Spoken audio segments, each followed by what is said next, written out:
Bonjour mes délicieux co-créateurs, c'est Lilou, je suis à Bordeaux avec le charmant Laurent Gounel. Bonjour. Bonjour Lilou. Un plaisir de se retrouver, merci d'être là à Bordeaux, tu es en pleine tournée de conférences, enfin tu as sorti ton livre l'année dernière, Je te promets la liberté. C'est ton 5e, 6e roman? C'est mon 6e en effet, oui. Ouais. Eh oui. Donc des romans initiatiques on peut dire. Ah oui, complètement. Ouais. Tout à fait, des romans initiatiques, philosophiques qui invitent le lecteur à réfléchir sur lui, sur ses relations aux autres, sur le sens de la vie. Et tu as bien réfléchi toi aussi au sens de la vie, on sent que, et d'ailleurs tu en parles énormément dans tes interviews et dans les livres, on sent cette profondeur, ce vécu que tu as envie de transmettre. Là, dans celui-ci, on parle plutôt de liberté, de personnalité, et j'avais envie de commencer cette interview, parce que c'est notre première, depuis le temps que je veux t'interviewer, écoute, c'est un vrai délice de t'avoir là, et je suis sûre que tous les co-créateurs qui regardent sont vraiment passionnés, vont être passionnés par cette interview.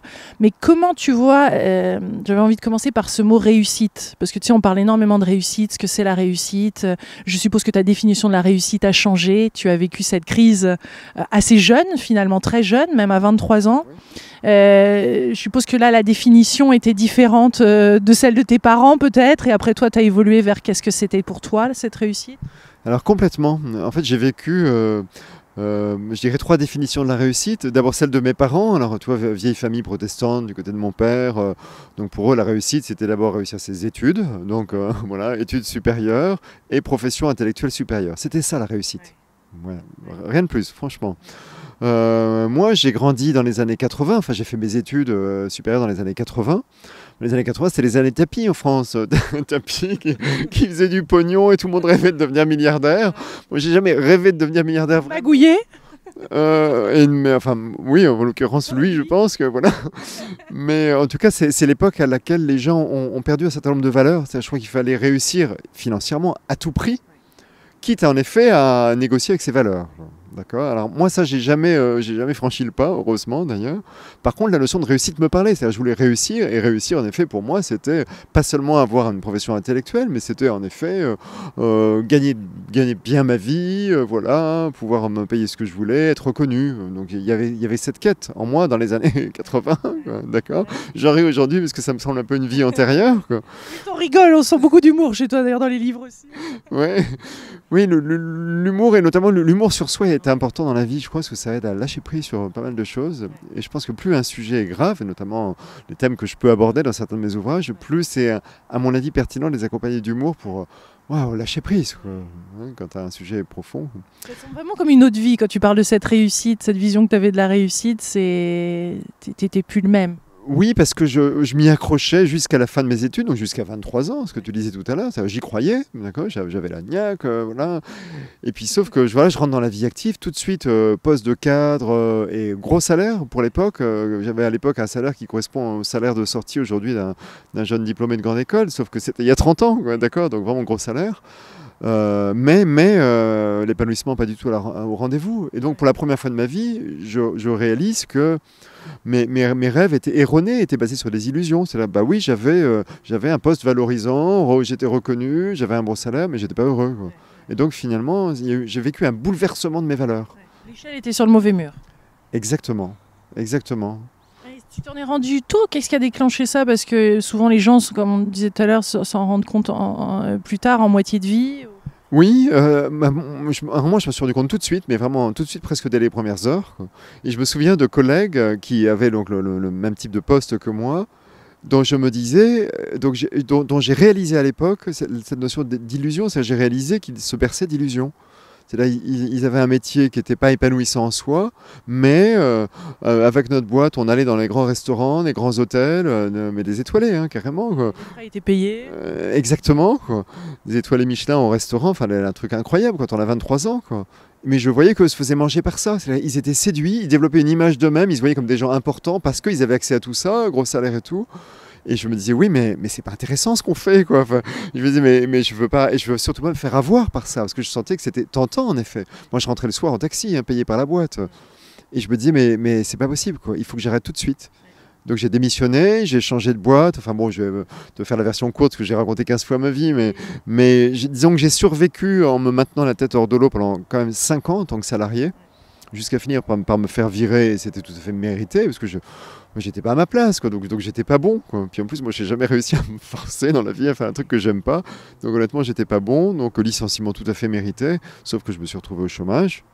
Et quand même, grosse crise, quoi. C'est pas drôle, j'avais honte, hein, je l'ai caché à tout le monde, même à ma famille.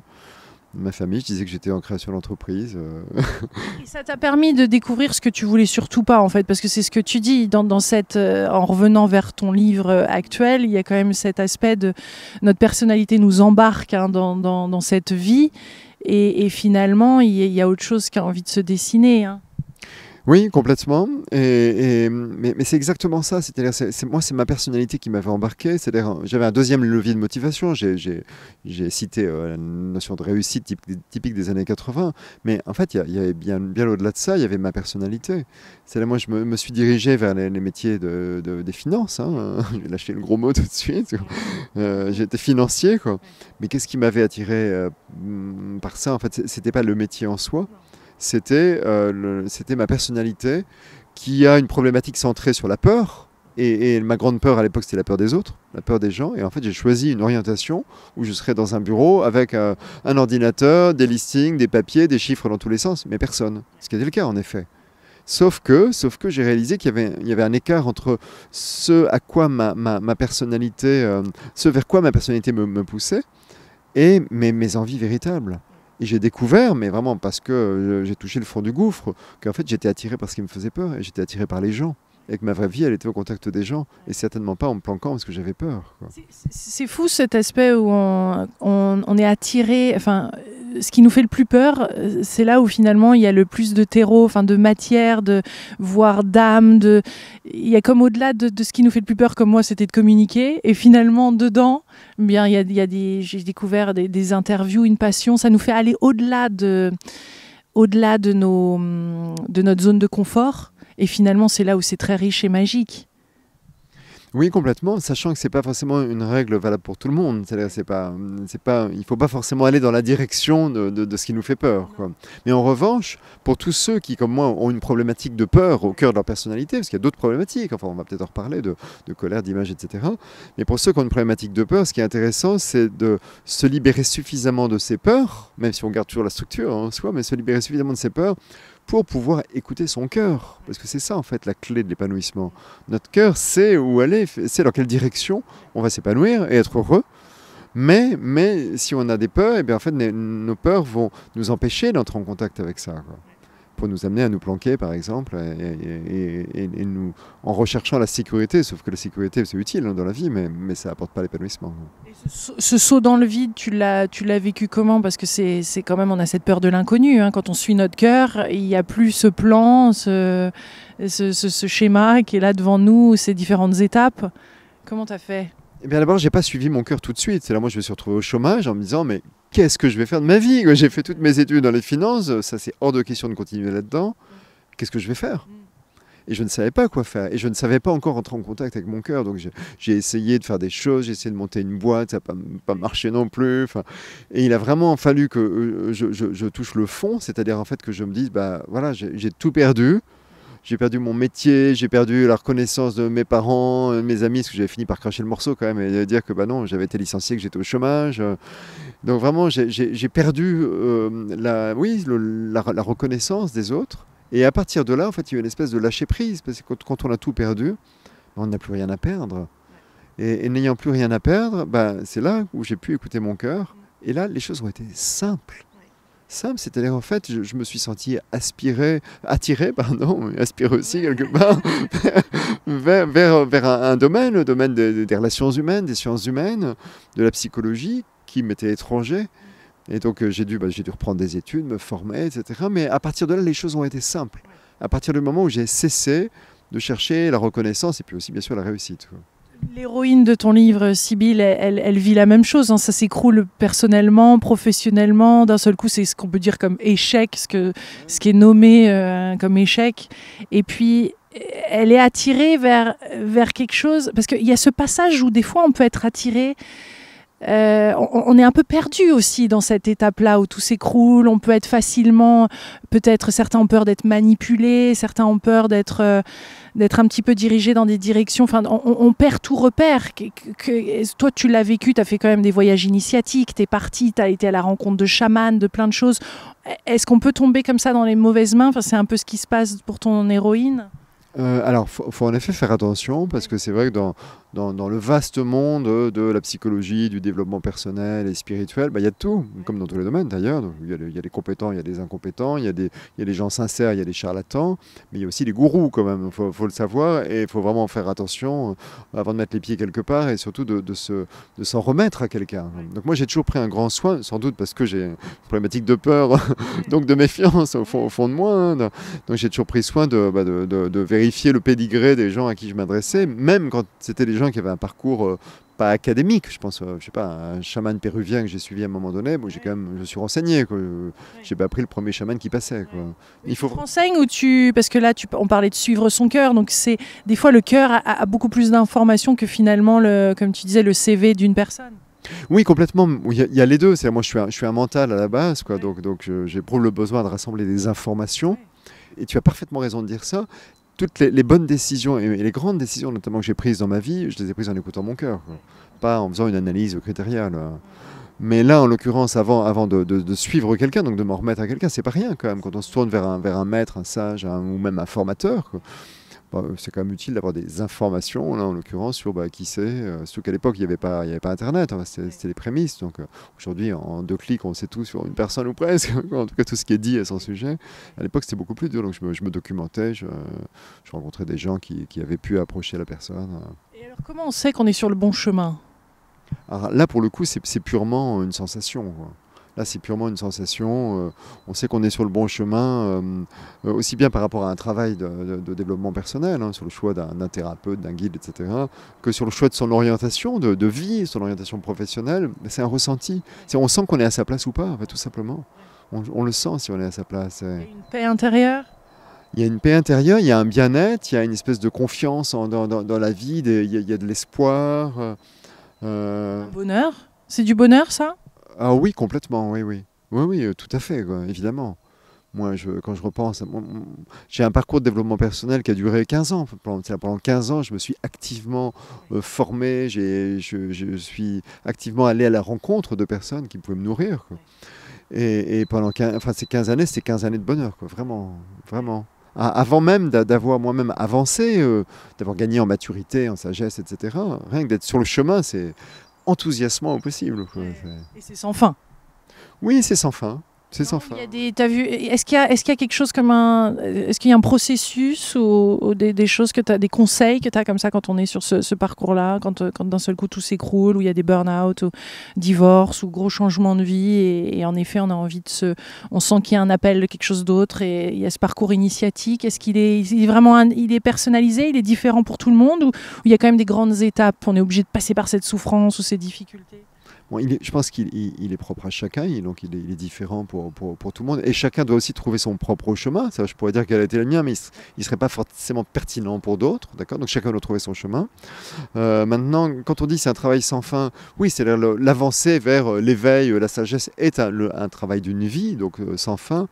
Par contre, je pense que c'est vraiment très important pour quelqu'un qui souhaite s'engager sur un tel chemin, de garder à l'esprit que le but, même s'il est en effet d'être mieux dans ses baskets, hein, c'est pour ça qu'on entreprend un tel chemin, d'être plus épanoui, etc. Mais le but, à un moment donné, c'est de se libérer de son ego, c'est-à-dire en fait de moins se tourner vers soi. C'est normal, et c'est même conseillé au début de s'intéresser à soi, donc de tourner son regard à l'intérieur de soi-même, d'entrer en introspection, de travailler sur soi, travailler sur ses problèmes, parce que voilà, si on a cette vie incarnée, on ne sait pas s'il y en a d'autres ou s'il y a autre chose dans l'au-delà, mais non, on a au moins une vie incarnée, et je crois que notre première mission, c'est déjà de bien vivre cette vie incarnée, et pour bien la vivre, il n'y a pas d'autre solution que de résoudre ses problèmes au niveau psychologique pour commencer.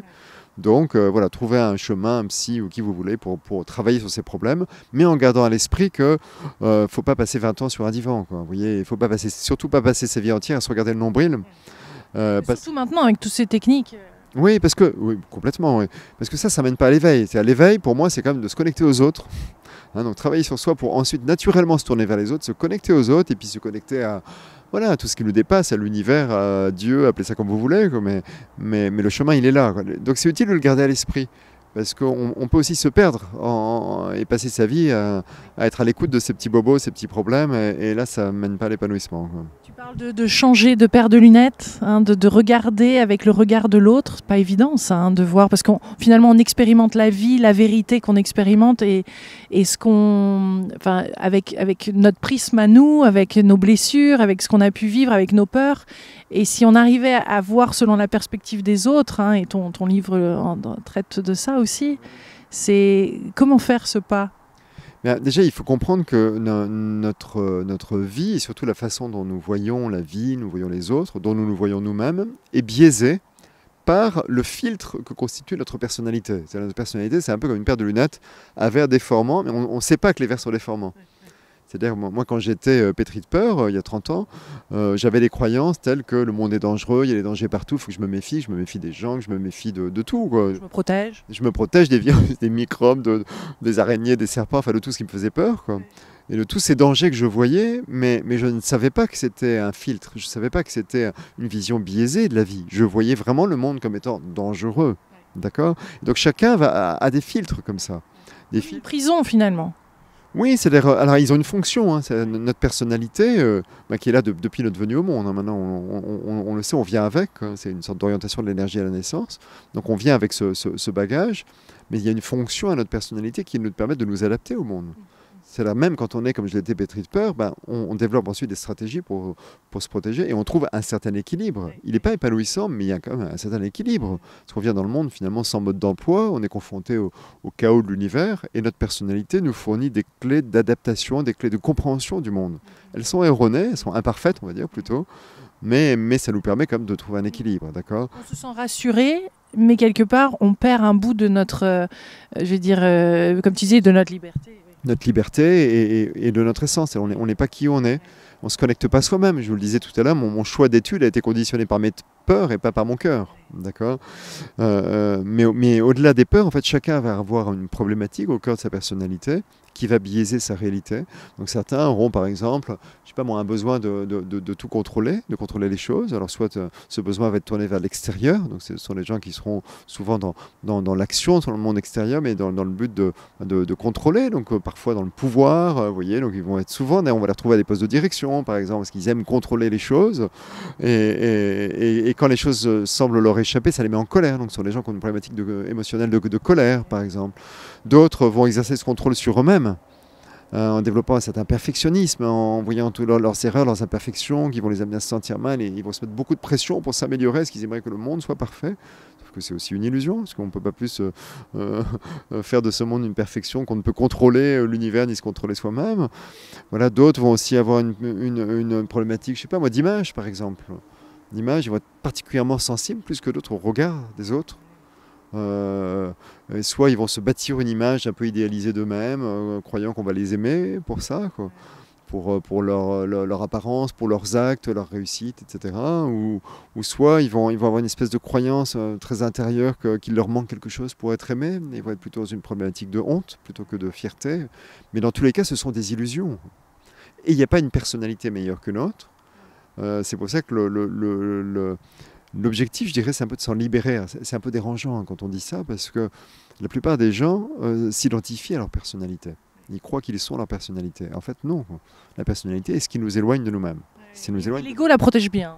Et l'ego la protège bien, parce que l'ego, il trouve son compte. Donc, il y a une forme d'équilibre, pas hyper sain, en tout cas pas épanouissant, qui se met en place, quoi. Donc pour ça, il faut en prendre conscience. Et en prendre conscience, c'est ce que vous avez évoqué dans votre question. C'est en effet, peut-être, enfin c'est une piste, hein. C'est visiter un peu les filtres des autres, les personnalités des autres. C'est-à-dire comprendre qu'on n'a pas tous la même vision. On n'a pas tous la même façon de se voir soi-même. On n'a pas tous la même manière de voir les autres, de comprendre le monde. Et c'est super intéressant en fait de comprendre comment votre conjoint, vos amis, votre prof, votre patron voient le monde. Essayer de comprendre ça. Et à ce moment-là, ça aide à lâcher prise, parce qu'on réalise qu'il n'y a pas une vérité qui était la nôtre. D'accord ? Moi, j'étais persuadé autrefois que le monde était dangereux, c'était ainsi, c'était la vérité. Donc il n'y a pas une vérité, mais il y en a plusieurs, et personne n'a ni tout à fait raison, ni tout à fait tort, d'ailleurs. Et ça amène à relativiser et à lâcher prise sur sa propre vision. Et ce qui est la première étape, je pense, vers une libération de la personnalité. C'est simple de le faire avec nos parents, avec nos conjoints, notre conjoint, la famille ou autre, parce que ça s'est tellement construit depuis longtemps. Notre façon de les voir, nos discussions, tout, on a du mal à renouveler, alors qu'on change tous. Donc on pourrait renouveler cette vision à tout moment. Oui, et puis aussi, souvent, il y a tout un passé, voire parfois un passif émotionnel, enfin relationnel. Il y a des choses lourdes, lourdes qui font qu'on n'a pas forcément envie d'aller se mettre dans la peau de son père, sa mère. Et néanmoins, on sait bien qu'on n'a pas les mêmes visions. On le sait comment, parce que quand on parle à nos proches, qu'ils soient de la famille ou des amis ou des collègues, on se rend compte que leurs problèmes nous semblent assez souvent dérisoires. C'est-à-dire, en fait... Quand ils nous confient les difficultés qu'ils affrontent dans la vie, mais nous, ça nous semble hors sujet. On se dit, mais où est le problème? C'est pour ça qu'on est si prompt à donner des conseils, à dire, mais tu devrais faire ci ou ça. Parce que pour nous, c'est évident la solution. Et pourquoi ça nous semble évident? Parce qu'on n'a pas la même personnalité, donc on n'a pas la même problématique. Mais inversement, il faut savoir que nos problèmes à nous semblent absolument dérisoires à ceux qui n'ont pas la même personnalité. Et forcément, ils ne la comprennent pas. Ils ne les comprennent pas. Au-delà de cette personnalité, qu'est-ce qu'il y a? Alors, comment tu nommes cette autre chose? Est-ce qu'on peut parler d'âme, de conscience, qu'est-ce qui est vraiment là? Qu'est-ce qui est notre essence finalement? Qu'est-ce qui aimerait s'exprimer ou peut-être à qui on pourrait donner un petit peu plus d'espace? Oui, qu'est-ce qui reste quand on n'a plus la personnalité? C'est ça. Les taoïstes ou les bouddhistes zen diraient c'est le vide et c'est OK. Bon, c'est un peu dur à accepter, je pense, pour nous autres occidentaux. Non, mais en tout cas, moi, je dirais plus prosaïquement l'essence. C'est notre essence, c'est notre âme, notre conscience, comme tu dis. On peut appeler ça un peu comme on veut. C'est relativement synonyme.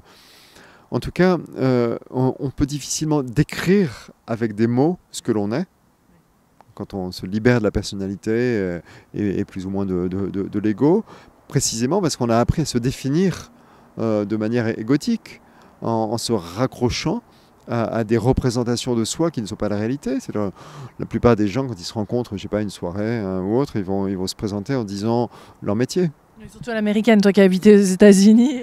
Ben oui, c'est encore pire aux États-Unis. C'est la première question qu'on vous pose, c'est qu'est-ce que tu fais? Parce qu'aux États-Unis, enfin, je généralise, parce que heureusement tous les Américains n'ont pas cette vision, mais assez souvent, on va croire que vous êtes ce que vous faites. Donc on vous demande à une soirée, un cocktail, on vous demande mais qu'est-ce que tu fais, quoi? C'est ça qui intéresse les gens, qu'est-ce que tu fais? Moi j'en ai un peu rien à faire de ce que font les gens, ce qui m'intéresse c'est qui ils sont, quels sont L'être. Oui, voilà. Et le faire, finalement, il est un peu anecdotique parfois, quoi. Sauf pour les gens qui, précisément, parce qu'ils ont avancé sur leur chemin, eh bien, on réussit à trouver des actions qui leur permettent d'exprimer qui ils sont. Ce qui est d'ailleurs une des voies de l'épanouissement. Il y a ce côté illimité, on sent un moment où tout est possible. Et est-ce qu'on pourrait dire que c'est là où on touche au bonheur, quand on se sent en dehors de cette prison, on se sent presque en haut de cette montagne, les bras ouverts, on se sent respirer, on sent qu'il n'y a plus toutes ces croyances, ou en tout cas on se retrouve à cet instant-là où on est dans un moment de grâce infini, connecté à tous les champs des possibles finalement. Oui, mais illimité, pas au sens d'Anthony Robbins, ce pouvoir illimité, je peux tout faire, yes, j'ai la pensée positive et tout, pas du tout. Mais illimité dans ce sens où, précisément au contraire, je réalise que je n'ai rien besoin de faire pour exister, je n'ai rien besoin de faire pour être apprécié des autres, j'ai pas besoin de réussir quoi que ce soit. Hein, donc on ferme ma définition de la réussite des années 80, ben non, j'ai pas besoin de réussir quoi que ce soit pour être aimé. Mais ça, pour en être convaincu, il faut avoir vécu ce que j'ai vécu, à savoir un gros échec bien lourd, où on réalise qu'on garde nos amis, que nos parents nous aiment toujours, même si pourtant ils valorisaient beaucoup la réussite professionnelle, etc. Et ça, c'est un cadeau, quoi, de pouvoir vivre ça de l'intérieur. Vivre que non, j'ai besoin de rien pour exister et pour être aimé. Quoi. Parce que je suis aimable, quoi que je fasse, et même si je ne fais rien. Quoi. Et là, il y a une vraie libération. Il y a une vraie libération. Pourquoi ce livre-là, où le thème arrive que maintenant? Il aurait pu être fait bien avant, puisqu'il est basé sur ton expérience. Parce que je ne planifie pas les thèmes que je vais traiter dans mes livres, en fait. Les thèmes s'imposent à moi au fur et à mesure. Mais je ne me dis pas, bon, alors je vais écrire un livre là-dessus, ensuite j'écrirai un livre là-dessus, et puis... Non, je ne choisis pas. Et pour moi, d'ailleurs, ça n'aurait pas de sens. parce que précisément, depuis l'âge de 23 ans, j'ai appris à écouter mon cœur. Et que donc c'est intimement lié à ce que je ressens dans l'instant, mais nos états sont fluctuants. Aujourd'hui, je n'aurais pas envie d'écrire les précédents livres que j'écris, par exemple, parce que ça ne correspond pas à mon état d'esprit, mes préoccupations. Je suis sur un chemin, donc ce sont des choses différentes. Donc je ne sais pas quel sera le livre d'après, en fait, tu vois. Ça te vient comment? C'est en un instant, tu sais que c'est le bon moment, c'est petit à petit, comment se passe tout ce processus d'écriture et le sujet en lui-même? Alors le thème donc s'impose à moi, c'est pas en un instant, c'est plutôt petit à petit en effet, parce que ça correspond vraiment à ce qui m'anime. Je sens que j'ai envie de parler d'un thème, puis je commence à en rêver la nuit. Donc là, je me dis, ok, le moment est venu, je crois que voilà, le thème est là. Non, ce qui est beaucoup plus long, par contre, pour moi, c'est de choisir l'histoire qui va me permettre de porter le thème. Et pour moi, le gros du boulot est là, quoi. Si je mets 2 ans à écrire un livre, c'est essentiellement pour cette raison. Là, je pourrais écrire un essai sur le thème en 3 mois, honnêtement, fastoche, quoi. Mais non, moi, je veux écrire, trouver une histoire, des personnages, tout un vécu, parce que j'aime quand les idées s'inscrivent dans la vie, quoi, finalement. Donc il faut que je trouve cette vie de personnages qui vont me permettre de porter les messages que j'ai envie de partager. Ce qui est fou, c'est qu'ils sont, c'est des best-sellers tous, à l'étranger, 25 langues ou plus. Enfin, on peut dire que quand c'est à l'international comme ça, c'est-à-dire que les histoires, ça touche des gens de milieux différents, de cultures différentes. Donc on voit bien qu'il y a quand même quelque chose dans l'humain qui est en commun, quel que soit l'endroit où il habite. Mais complètement, mais tu sais, moi je me suis beaucoup formé en psychologie aux États-Unis dans un contexte multiculturel. Parce qu'en fait, là où je me formais, il y avait des gens du monde entier, quoi. Il y avait il y avait pas mal d'Américains, mais ils n'étaient même pas majoritaires. Il y avait quelques Européens, il y avait surtout les Allemands. J'étais en général le seul Français, ou alors on était 2. Il y avait pas mal d'Anglais. Il y avait des Sud-Américains, il y avait des Mexicains, il y avait des Argentins, il y avait des Asiatiques, il y avait pas mal de Japonais, il y avait des Chinois de Taïwan, des Singapouriens, il y avait... Des personnes attirées par le surf aussi, parce que quand même Santa Cruz, c'est pas anodin, je suppose qu'il y a... je sais pas, j'en ai pas connu qui pratiquaient le surf en tout cas. Il y avait même qui font rêver quand même. Il y a même des Saoudiens, vraiment il y avait des gens de partout. Et pourquoi je te raconte ça? C'est parce qu'en fait j'ai réalisé, en travaillant au milieu de ces gens-là, sur la matière humaine, j'ai réalisé que finalement un être humain, c'était le même partout, quoi, et que la dimension culturelle, en fait, c'est une petite couche de surface, quoi. Mais c'est rien, quoi. Mais finalement, un Japonais, un Saoudien, un Mexicain, un Français, mais on est les mêmes. On est absolument les mêmes. On a les mêmes problèmes, les mêmes difficultés, les mêmes colères, les mêmes peurs, les mêmes problèmes de peur de ne pas être aimé. On a tous les mêmes problèmes. Un être humain, c'est un être humain, quoi. Après, il y a des cultures et la religion, des croyances limitantes en fonction de chacun, mais je suppose que de toute façon, le processus de se libérer est le même, quel que soit l'endroit où on est sur la planète. C'est beau Internet d'ailleurs, parce que ça permet, ou des livres comme le tien qui traversent les frontières comme ça harmonise. Est-ce que c'est bon d'harmoniser, de devenir, de ce partage d'informations, qu'on devienne tous... parce que est-ce qu'on peut garder cette essence qui nous est propre est-ce qu'elle est teintée de l'endroit d'où on a vécu? Est-ce qu'on peut... tu vois ce que je veux dire? Parce que c'est un vaste sujet, mais c'est tellement important aussi, notre héritage, nos ancêtres, le pays d'où on vient. Est-ce qu'on peut être libre avec tout ce poids-là, ce poids finalement ancestral? Oui, alors moi je ne le vois pas comme un poids d'ailleurs. Ouais. C'est-à-dire, oui, on a tous des origines différentes et c'est ok, et c'est très bien comme ça, quoi. Même si on a parfois des origines qu'on ignore. Enfin, moi, j'ai passé récemment le fameux test génétique proposé par une boîte américaine. Moi, j'ai découvert que j'étais plus anglais que français, donc je ne me connaissais même pas d'ancêtre anglais. Enfin, donc on découvre des choses. J'ai des origines d'un peu partout d'ailleurs, sauf de français. Étonnant, moi qui me croyais très français, quoi. Pourtant, je suis de culture française. Je suis né en France de parents français, quoi. Mais bref... mais le but n'est pas... Enfin, oui, j'aime bien ton terme s'harmoniser, mais le but n'est pas de devenir tous pareils. C'est là, moi, j'apprécie la culture, j'apprécie la culture, ma culture française, même si j'ai des origines d'ailleurs, apparemment. J'apprécie ma culture française, j'apprécie toutes les cultures, et je pense que le but n'est pas de se libérer de ça. Le but, c'est de se libérer de sa personnalité, on a vu. Mais je pense que non, les dimensions culturelles sont une vraie richesse. Et on n'a pas à s'en défaire, quoi. Quand je dis qu'un être humain est un être humain, c'est-à-dire on a le même fonctionnement de base. Nos âmes même se ressemblent. Mais on a été enrichi à un moment donné par un apport culturel et il faut pas le rejeter. On peut même être fier de sa culture. Il n'y a aucun problème par rapport à ça. Quand on écoute notre cœur, au contraire, je trouve qu'on est de plus en plus unique chacun et qu'on trouve sa place et on est moins selon des stéréotypes ou des choses qu'on a appris à l'école ou la société. Donc dans le coup, il y a encore plus de couleurs, hein. C'est comme si en plus même les couleurs revenaient, non, dans ce processus de transformation. Oui, complètement, tout à fait. Mais tu vois, sur cette dimension culturelle, internationale, moi j'apprécie même que les gens soient fiers de leur culture. Moi, j'aime pas trop cette espèce de mondialisation culturelle où finalement. Enfin, moi, je déteste aller à Bali et tomber sur un McDonald's ou un Hard Rock Café. Enfin, ça m'horripile. Moi, si je vais à Bali ou ailleurs, c'est pour voilà, voir des gens qui aiment leur culture et qui gardent leur culture, quoi. On n'est pas obligé de devenir tous américains ou tous je ne sais quoi. L'éveil des consciences, ça te parle, tu y participes. Comment tu nommerais ce à quoi tu participes? Ou est-ce qu'on justement là, on n'est plus dans mettre des mots ou des titres ou des phrases sur ce que tu fais Oui, bah, tu sais, tu connais la pyramide de Maslow, hein, comme tout le monde, ou beaucoup, qui hiérarchisait les besoins. Ouais. Donc Maslow disait rapidement, on a d'abord tous des besoins physiologiques, manger, dormir. Quand ils sont assouvis, on accède à des besoins de sécurité, voir un toit, protéger ses proches, etc. Ensuite, il y a des besoins d'appartenance, sentir appartenir à quelque chose, une école, une entreprise, une religion, un syndicat ou je ne sais quoi, un groupe social ou même un groupe d'amis, on a besoin d'appartenir. Après, il y a les besoins de reconnaissance, si ma mémoire est bonne, des besoins d'estime de soi, et puis tout là-haut, il y a des besoins de réalisation de soi.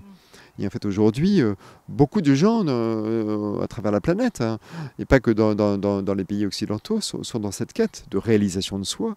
Donc moi, j'apporte ma pierre à l'édifice parce que j'ai